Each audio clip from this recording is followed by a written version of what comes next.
Hi friends. എൻ്റെ നന്മ തേടിയുള്ള യാത്ര ആരംഭിക്കുന്നത് ഞാൻ ആദ്യമായി സ്കൂളിൽ ചേരാൻ പോകുമ്പോഴാണ്. എൻ്റെ അമ്മ ഒരുക്കി നല്ല ഫ്രോക്കൊക്കെ ഇടിയിച്ച് തലകെട്ടി പൂ വെച്ച് ബാഗ് എടുത്ത് കൈ തന്നിട്ട് പറഞ്ഞു, മോളെ നല്ല കൂട്ടുകെട്ടേ പാടുള്ളൂ കേട്ടോ എന്ന് പറഞ്ഞു. ഞാൻ തലകുലുക്കി സമ്മതിച്ചിട്ട് ഞാൻ യാത്രയായി. അങ്ങനെ ദിവസങ്ങൾ, ആഴ്ചകൾ, മാസങ്ങൾ അങ്ങനെ നീണ്ടുകൊണ്ടേയിരുന്നു. ഒരിക്കൽ അമ്മ എന്നോട് ചോദിച്ചു, നിന്റെ കൂട്ടുകാരികൾ ആരൊക്കെയാണ്, പേര് പറയൂ, നിങ്ങൾ എന്തൊക്കെയാണ് സംസാരിക്കുന്നത് എന്നൊക്കെ ചോദിച്ചു.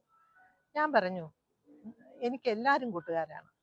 എനിക്ക് നല്ല കൂട്ട്, അമ്മ പറഞ്ഞ പോലത്തെ നല്ല കാര്യ കിട്ടിയിട്ടില്ല എന്ന് പറഞ്ഞു. അപ്പോ അമ്മ ചിരിച്ചുകൊണ്ട് മാറിപ്പോയി. വീണ്ടും അങ്ങനെ വർഷങ്ങൾ നീളുന്നു. സ്കൂൾ ജീവിതം മുന്നോട്ട് പോയിക്കൊണ്ടിരിക്കുകയാണ്. അപ്പോൾ ഒരു സമയം അമ്മ കേട്ടു, ഇപ്പോഴേ കൂട്ടുകാരികളെയൊക്കെ കിട്ടിയോ, ഹൈസ്കൂളൊക്കെ ആയില്ലേ, ഇനി കൂട്ടുകാരികൾ വേണ്ടേ എന്ന് കേട്ടപ്പോൾ ഞാൻ പറഞ്ഞു, നല്ല കൂട്ടുകാരികളെ കിട്ടുന്നതേ ഇല്ല. അപ്പൊ അമ്മ കേട്ടു, നീ എന്താണ് ഉദ്ദേശിക്കുന്നത് നല്ലതെന്ന് പറഞ്ഞാൽ? ഞാൻ പറഞ്ഞു, ഞാൻ അന്ന് ഉദ്ദേശിച്ചത് നല്ല ഫ്രോക്ക് ഇട്ട് തലമുടിയെല്ലാം ചീകി കെട്ടി പൂ വെച്ച് സുന്ദരിയായ കുട്ടികൾ, അതല്ലേ ഞാൻ അന്ന് അങ്ങനെയാണ് ഉദ്ദേശിച്ചത് അമ്മയെന്ന് പറഞ്ഞു. അപ്പൊ അമ്മ പൊട്ടി പൊട്ടി ചിരിച്ചിട്ട് പറഞ്ഞു, അമ്മ ഉദ്ദേശിച്ചത് അതല്ല. നിങ്ങൾ വിദ്യാർത്ഥികളാണ്. അപ്പോൾ പഠനത്തിൽ ശ്രദ്ധയുള്ള, സൽസ്വഭാവമുള്ള, കള്ളം പറയാത്ത, നല്ല ചുറ്റുപാടിൽ നിന്നും വരുന്ന കുട്ടികളാണ് നല്ല കുട്ടികൾ, അമ്മ പറഞ്ഞു. അപ്പോൾ ഞാൻ വീണ്ടും ചിരിച്ചുകൊണ്ട് പറഞ്ഞു, ആ ശരി അമ്മേ, ഇനി ഞാൻ അങ്ങനെയൊക്കെ നോക്കാം കേട്ടോ എന്ന് പറഞ്ഞു. അങ്ങനെ വർഷങ്ങൾ നീണ്ടു. എൻ്റെ സ്കൂൾ ജീവിതവും കഴിഞ്ഞു. അടുത്തത് കോളേജിലോട്ടുള്ള യാത്രയാണ്. അപ്പോഴോ ഉപദേശം കൂടി. അമ്മയും ചേച്ചിമാരും എല്ലാവരും ഇതൊക്കെ തന്നെയാണ് പറഞ്ഞത്.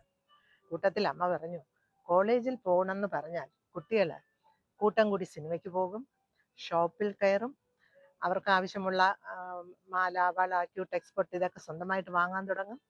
അവർ തമ്മിൽ വീടുകൾ വിസിറ്റ് ചെയ്യും. ഇങ്ങനെയൊക്കെയാണ് കോളേജ് ജീവിതം. നീ ഇതിലൊന്നും പോയി പെടരുത് കേട്ടോ എന്ന് പറഞ്ഞു. അപ്പോൾ ഞാൻ വിചാരിച്ചു, വീണ്ടും ഞാനൊരു ചങ്ങലയ്ക്കുള്ളിലായി എന്ന് ഉള്ളിൽ വിചാരിച്ചിട്ട്. പക്ഷെ അമ്മ പറയുന്നത് അനുസരണക്കേട് ഞാൻ ഒരിക്കലും കാണിക്കാറില്ല. ശരി എന്ന് പറഞ്ഞ് ഞാൻ കോളേജിൽ പോയി. കുറച്ച് നാൾ കഴിഞ്ഞപ്പോൾ അമ്മ പറഞ്ഞതുപോലെ നല്ലൊരു കുട്ടിയെ ഞാൻ കണ്ടുമുട്ടി. ഞങ്ങൾ കൂട്ടുകാരായി, വളരെ അടുത്ത കൂട്ടുകാരായി. ഒരുപാട് ഗുണങ്ങളുള്ള ഒരു കൂട്ടുകാരി. ആ കൂട്ടുകാരിയിൽ നിന്നും എനിക്ക് ഒരുപാട് കാര്യങ്ങൾ പഠിക്കാൻ പറ്റി. എൻ്റെ മനസ്സിനെ വല്ലാതെ ആകർഷിച്ച ഒരു കൂട്ടുകാരിയായിരുന്നു അത്. പക്ഷേ നല്ലവർക്ക് ഭൂമിയിൽ കാലമില്ല എന്നൊരു ചൊല്ലുണ്ടല്ലോ, അത് സത്യമെന്ന് ഒന്നും കൂടി ഉറപ്പിച്ചതുപോലെ ആ കൂട്ടുകാരി ഈ ഭൂമിയിൽ നിന്ന് തന്നെ മാഞ്ഞുപോയി. പക്ഷെ എൻ്റെ ഉള്ളിൽ നിന്ന് ഇന്നും മാഞ്ഞിട്ടില്ല. മായാതെ നിൽക്കുന്ന ആ കൂട്ടുകാരിയാണ് നുസൈബ. എൻ്റെ ഏറ്റവും അടുത്ത കൂട്ടുകാരിയായ നുസൈബ. നല്ല നല്ല ഓർമ്മകൾ തന്നിട്ടാണ് നുസൈബ എന്നിൽ നിന്ന് അകന്നു പോയത്, ഈ ലോകത്ത് നിന്ന് മാഞ്ഞു പോയത്. അമ്മമാരെപ്പോഴും നമ്മുടെ ആ സമയത്തുള്ള നന്മയ്ക്കോ അപ്പോഴുള്ള സുഖ സൗകര്യത്തിനോ വേണ്ടി നമ്മളെ ഉപദേശിക്കാറില്ല. നമ്മുടെ ജീവിതകാലം മുഴുവനും അമ്മയുടെ ഉപദേശം അനുസരിക്കുകയാണെങ്കിൽ നമുക്ക് നന്മ തന്നെ വന്നുകൊണ്ടേയിരിക്കും. ബായ്.